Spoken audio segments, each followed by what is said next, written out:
Et maintenant, c'est au tour de Bernard Delpuech d'évoquer son expérience d'humanitaire en Palestine. Je te laisse te présenter et Ça va les Ça va. Bonsoir à tous.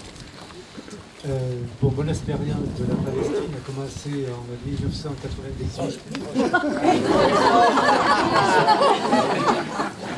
Mon expérience de la Palestine a commencé en 1998, lorsque j'étais responsable pour les programmes humanitaires de l'Union européenne au Moyen-Orient. Donc j'allais souvent en Irak, en Syrie, au Yémen, et il y avait les réfugiés palestiniens comme principale enveloppe, comme on appelle ça à Bruxelles, des budgets alloués aux actions humanitaires. Donc j'y suis resté jusqu'en 2001, donc 3 ans. J'étais basé à Amman et je faisais des allers-retours entre Bagdad, Damas, Jérusalem, Gaza, voilà, et Sanaa. Puis le hasard des choses a fait que mon épouse a été nommée en 2010 à Jérusalem et la famille s'est toute retrouvée donc pour 6 ans à Jérusalem. Mon épouse travaillait pour l'Union européenne aussi. Moi j'avais arrêté et là je me suis engagé avec une organisation non gouvernementale qui s'appelle Acted. Et je me suis engagé parce qu'il y avait un programme qui n'était repris par aucune ONG à l'époque, qui était la réponse aux démolitions. Puisque, on en parlera, l'une des actions pour affaiblir les Palestiniens en Cisjordanie et rendre leur vie impossible sur place, c'est de démolir par endroits leur maison. Donc, les ONG n'étaient pas tellement favorables à se précipiter pour le faire parce qu'ils avaient peur de se faire expulser en faisant un programme de reconstruction de ce que l'armée israélienne détruisait en Cisjordanie. Moi j'ai trouvé le défi intéressant et puis je me suis dit on y va. Donc j'ai proposé au directeur d'Acted, qui par ailleurs était un copain, de m'occuper de ce programme. Donc moi ce que je vais faire là, c'est après Sophie qui vous a dit l'essentiel, je ne vais pas répéter les dates, les choses comme ça. J'ai envie de vous donner quelques éclairages de moments dans ma présence en Cisjordanie, Hébron, Tulkarem, Gaza, un peu partout. Et il y a des moments qui m'ont marqué fortement et qui ont complété ce qu'on peut lire dans les livres, ce qu'on peut lire dans les journaux, écouter à la radio, à la télévision, mais quand on le voit avec ses yeux, ça fait une différence. Et c'est pas, ce que j'ai vu n'est pas du tout joli.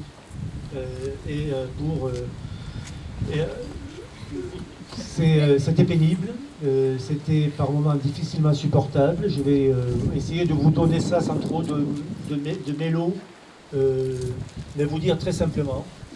L'une des premières expériences que j'ai eues, c'est à Kiryat Arbat. Alors, je ne sais pas, est-ce qu'il y a des gens ici qui sont allés visiter ou en voyage en Palestine ou à Jérusalem? Ouais. Donc voilà, il y a quelques-uns, donc peut-être que ça vous parlera. Kiryat Arbat, c'est le quartier qui est au milieu de Hébron.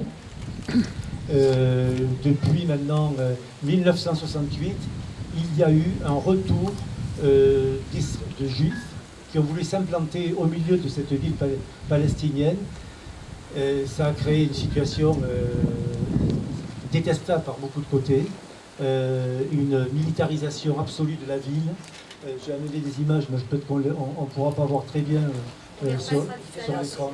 Voilà. Si Bref. vous les avez, pour ceux qui ont le dépliant, vous les avez au dos du... C'est important le Kiryat Arbat en 68 parce que c'est le début, en fait, du processus de colonisation qui va rendre complètement utopique l'idée défendue par ailleurs dans toutes les chancelleries, la solution des 2 États. L'échange de la paix contre les territoires. Et je vous dirai pourquoi. Donc là, c'est une des premières fois où on veut montrer, les annexionnistes veulent montrer que la terre de la Bible, c'est la terre des Juifs, et elle ne peut pas être la terre des musulmans. Et c'est une frange assez extrémiste, le rabbin Levinger, qui va donc prendre l'initiative d'imposer à l'armée, qui à l'époque était pas tellement favorable à ça, l'armée israélienne, la présence d'une communauté juive au milieu des Hébreux. Et là, le hasard fait que lorsque j'y vais, je rencontre une dame qui est propriétaire d'une maison, justement à Kiryat Arbat. Et je discute avec elle, et je trouve que l'endroit est bizarre parce qu'elle m'accueille sur une terrasse, et au-dessus, il y a un grillage, et sur ce grillage, il y a tout un tas de détritus. Et je lui demande s'il n'y a pas de service de ramassage des déchets à Hébron. Mais elle me dit, vous savez, c'est pas la peine qu'ils passent parce que tous les jours, mes voisins autour, là, me balancent tous leurs déchets sur ma terrasse. Que ce soit les œufs pourris, les eaux usées, vous imaginez, qui lui tombaient dessus. Et elle avait environ 75 ou 78 ans. Mais je dis, mais comment vous faites pour rester dans un environnement pareil? Et elle me répond, je ne lâcherai pas. Et là, c'est là qu'on voit ce caractère, je dirais, très palestinien du soumoud, la résilience, la volonté de résistance sur sa terre. Hein. Non, je veux dire, soumoud en arabe, ça veut dire résistance. Voilà. Et elle m'a dit, ils m'ont proposé des chèques très forts, d'un gros montant. Je les ai tous rejetés. Je n'accepterai jamais de quitter ma maison. Et elle était prête à subir cette ignominie de recevoir tous les jours des détritus sur sa terrasse. Premier exemple. Bon, moi je repars à Amman, je ne vous cache pas, assez bouleversé, ça fait réfléchir, comme vous voyez ça. Prochain élément qui m'a marqué beaucoup, c'est la rencontre à Jérusalem avec une autre dame qui venait de Ramallah, qui est au nord de Jérusalem, à environ demi-heure. Et elle devait me rencontrer parce qu'il y avait le projet avec l'Union européenne de financer le bloc opératoire d'un hôpital à Ramallah, un assez gros budget. Donc je lui donne rendez-vous dans un hôtel à Jérusalem, et on devait se voir à 9h du matin.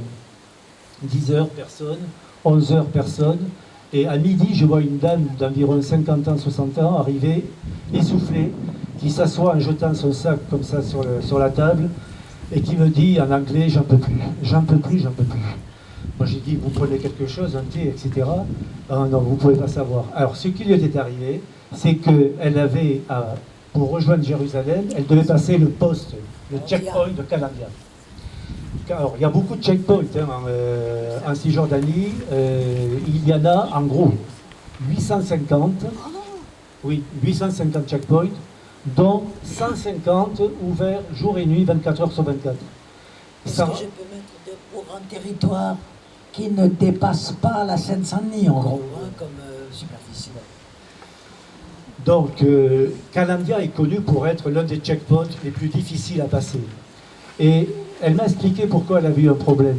Elle m'a dit, j'avais tellement envie d'être à l'heure à ce rendez-vous, c'est tellement important pour nous, le financement de l'Union européenne.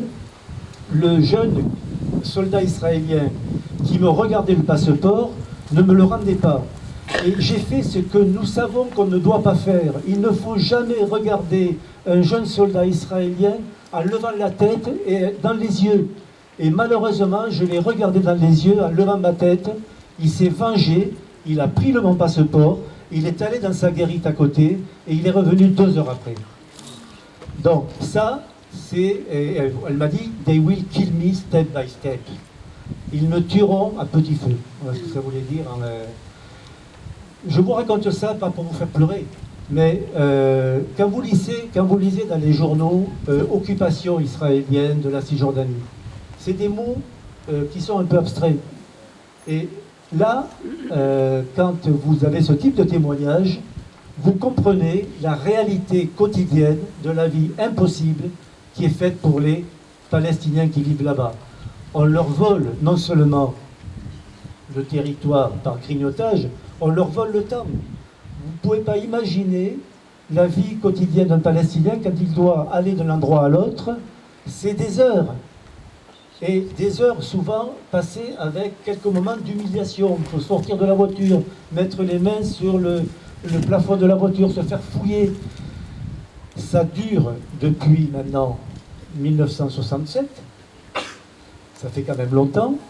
Et ça ne fait qu'empirer parce qu'il y a de plus en plus de contrôles, de colonies qui rendent l'environnement très difficile pour eux. Je passe parce que le temps passe aussi. Un troisième élément à Gaza. J'y vais en 1998-99. Il y a encore des colonies à Gaza. Sharon n'a pas retiré, il le fera en 2005, les colons de Gaza. D'ailleurs, il y aurait beaucoup à dire sur ce retrait de 2005, mais bon, on ne va pas rentrer dans les détails. Voilà. Il y a eu son conseiller politique, Dov Weinglass, c'est dans tous les journaux, si vous les lisez, conseiller politique de Sharon, qui a expliqué pourquoi il s'est retiré de Gaza en 2005. C'est pour mettre un terme au processus des accords de paix d'Oslo. Voilà.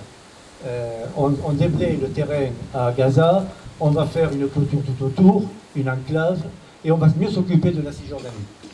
Ce qu'ils ont fait. Donc je suis à Gaza, il est 3h de l'après-midi, j'ai terminé ma journée, je veux rentrer à Amman, et tout d'un coup, on est bloqué en plein soleil. Le convoi, il y a des dizaines de voitures, et personne ne nous dit pourquoi. Et tout d'un coup, on voit passer une camionnette pick-up avec des colons dedans qui rentraient à Jérusalem. Donc, une partie de la bande de Gaza a été bloquée pendant 2 heures pour laisser passer les colons. Donc, là, vous avez les seigneurs d'un côté et les autres, n'est pas grand-chose. Et ça, c'est la vie quotidienne de tous les jours à Gaza et en Cisjordanie. Une autre histoire intéressante aussi. Je visite une maison d'un Palestinien qui est menacé par la proximité de sa maison avec une colonie. Il vit en contrebas. Les colonies en Palestine sont construites la plupart sur des collines. Elles dominent et il y a les terres des Palestiniens, souvent des oliveraies, qui sont en contrebas. Et on m'avait dit que, là je suis en 2012-2013, que cette maison, avec Actet, elle m'a dit que cette maison est menacée parce que les colons la visitent sans arrêt, ils rendent à cette famille la vie impossible, ils sont même allés se mettre dans son bassin d'eau, récupération d'eau de pluie, parce que l'eau est très rare en Palestine, ils sont rentrés dans sa maison une fois, ils ont détruit le mobilier, donc il faut faire quelque chose pour essayer de protéger sa maison en faisant un mur. Alors des murs, il y en a déjà beaucoup en Palestine, on vous a certainement, mais je pense que Paul parlera du mur tout à l'heure. Il voulait un mur de protection. Donc je vais le voir, et ça a coïncidé avec la visite d'un groupe scolaire israélien qui venait de Tibériade. Je me demande qu'est-ce qu'il faut dans cette maison, dans cette cour. La prof prend des enfants à l'intérieur, ressort, et je vais la voir. Je dis, mais moi je me présente, je suis Monsieur Bernard, etc., humanitaire à Athènes. Qu'est-ce que... Ah, c'est une visite scolaire, on fait une enquête sur les maisons ottomanes. Donc cette maison est réputée d'avoir un style ottoman, donc en fait il venait embêter cette famille palestinienne, voilà, pour lui casser la journée, quoi. Et je parle à un jeune, je dis, mais tu es sûr que tu viens, il avait 14 ans, 13 ans, tu viens visiter une maison pour l'art ottoman, tu t'intéresses à l'art ottoman, ou tu t'intéresses à la vie de l'agriculteur palestinien? Mais il me dit, agriculteur palestinien, il a 13-14 ans, hein. Il n'a rien à faire là, c'est pas chez lui. Je me suis dit, bon, il a 13-14 ans, il passe déjà comme ça. Et j'ai dit, mais si c'est pas chez lui, c'est où chez lui? Alors là, il se tourne vers la Jordanie, et il me dit, là-bas, en faisant un geste comme ça. Ben là, on en prend un coup dans la tête quand on voit un jeune comme ça qui vous dit qu'il a son cerveau aussi travaillé et... Donc, je ne cache pas reparti assez abasourdi ouais. Alors, peut-être que je vais arrêter mes exemples. Mais pour conclure, je crois que ce que j'ai envie de vous dire, c'est, vous l'entendez tous les jours à la télévision, cette légende de la solution à 2 États. Moi, j'appelle ça une légende qu'on entretient depuis maintenant des années.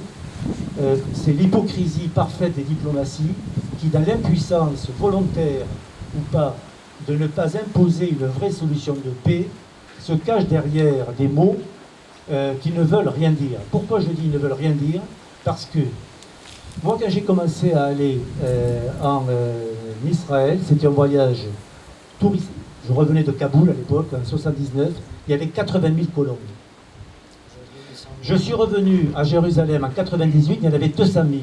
On m'a parlé des accords de paix, qu'elle ait créé une dynamique de la paix avec les accords d'Oslo.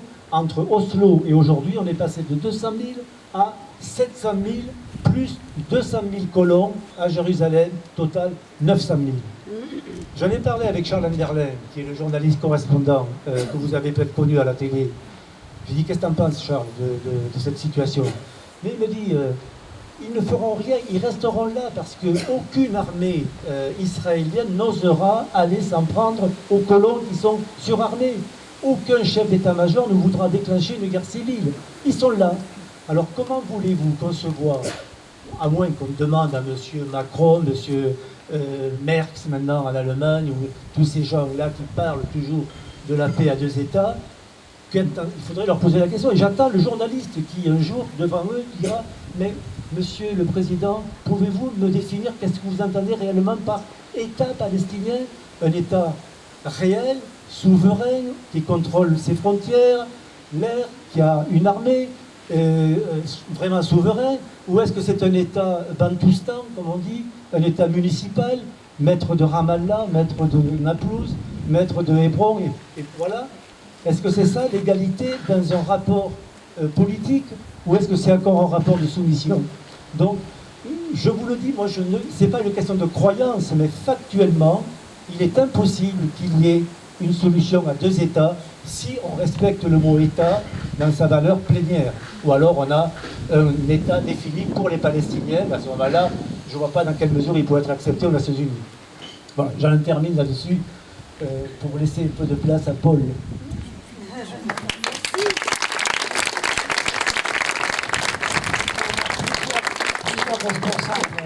Pas responsable, l'Israélien lucide. De toute façon, les deux États, la condition des deux États, c'est une guerre civile en Israël. Il ne pourra pas y avoir deux États s'il n'y a pas de guerre civile en Israël, parce que les colons ne partiront pas comme ça, évidemment. C'est sûr.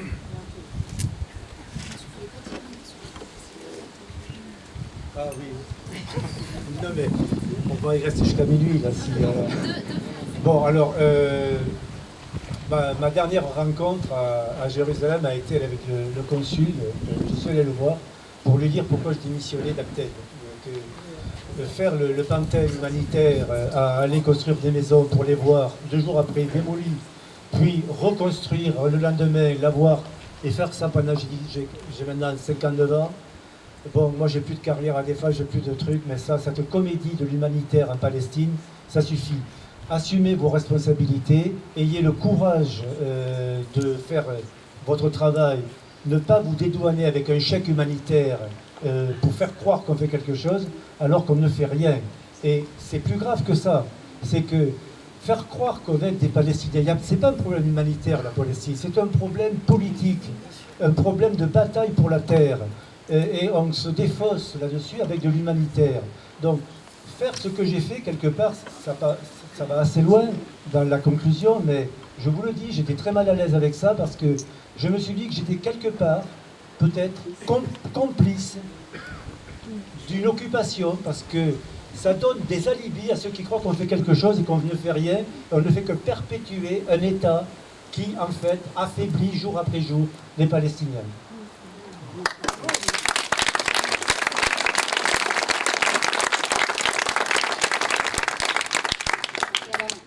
Laisser la parole à Paul, je voulais partager avec vous un peu de musique.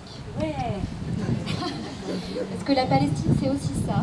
C'est un répertoire culturel, enfin musical. C'est une culture magnifique. Donc, je voulais vous chanter un chant de résistance palestinien qui fait partie d'un répertoire qu'on appelle Tarwida.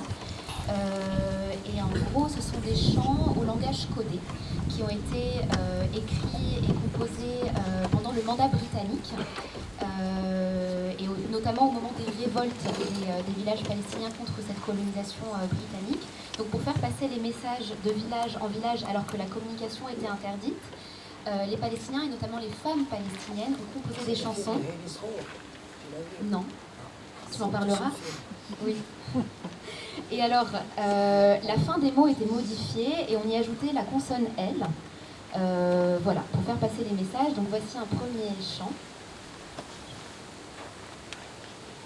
يا طالعين عين للجبل يا مول للموقدين النار بين اليمن يمن عين للهنا يا روح يا طالعين عين للجبل يا مول للموقدين النار بين اليمن يمن عين للهنا يا روح ما بدي منك لكم خلعة ولا لا بدي ملبوس بين اليمن يمن عين للهنا يا روح ما بدي منك لكم خلعة ولا لا بدي زنار بين اليمن يمن